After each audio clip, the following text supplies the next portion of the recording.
L'utilizzo del videoterminale rappresenta un rischio che è regolamentato dal decreto legislativo 81 del 2008. L'utilizzo prolungato del computer, se accompagnato a condizioni disergonomiche della postazione di lavoro, può comportare l'insorgenza di disturbi alla vista e all'apparato muscoloscheletrico, con risvolti che possono sfociare anche in vere e proprie malattie. Il decreto legislativo 81 del 2008 all'allegato 34esimo fornisce chiare indicazioni di quelli che sono i requisiti ergonomici minimi che devono rispettare le postazioni munite di videoterminale.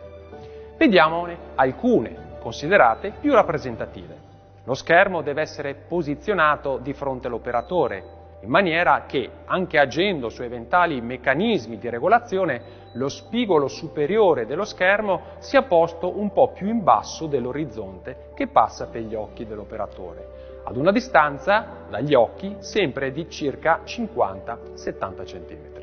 La tastiera deve essere separata dallo schermo e facilmente regolabile e dotata di meccanismo di variazione della pendenza, onde consentire al lavoratore di assumere una posizione confortevole e tale da non provocare l'affaticamento delle braccia e delle mani.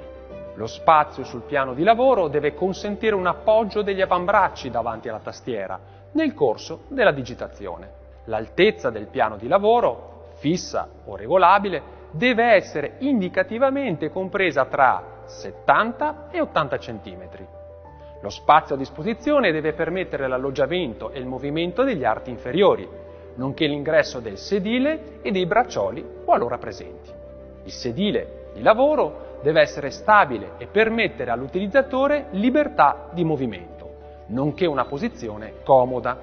Il sedile deve avere un'altezza regolabile in maniera indipendente dallo schienale e dimensioni della seduta adeguate alle caratteristiche antropometriche dell'utilizzatore. Il sedile deve essere dotato di un meccanismo girevole per facilitare i cambi di posizione e deve poter essere spostato agevolmente secondo quelle che sono le necessità dell'utilizzatore. L'impiego prolungato dei computer portatili necessita della fornitura di una tastiera e di un mouse o di un altro dispositivo di puntamento esterni al computer stesso, nonché un idoneo supporto che consenta il corretto posizionamento dello schermo. L'illuminazione generale specifica, lampade da tavolo, deve garantire un illuminamento sufficiente e un contrasto appropriato tra lo schermo e l'ambiente circostante, tenuto conto delle caratteristiche del lavoro e delle esigenze visive dell'utilizzatore.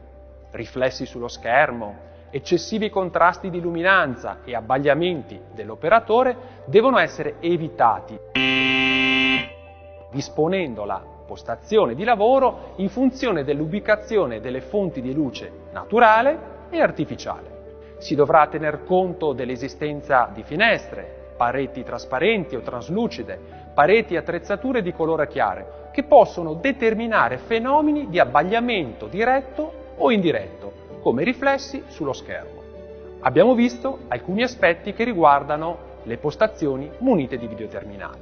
In particolare, il decreto legislativo 81/2008 fornisce chiare indicazioni di come devono essere disposte le postazioni e di come devono essere utilizzati i videoterminali.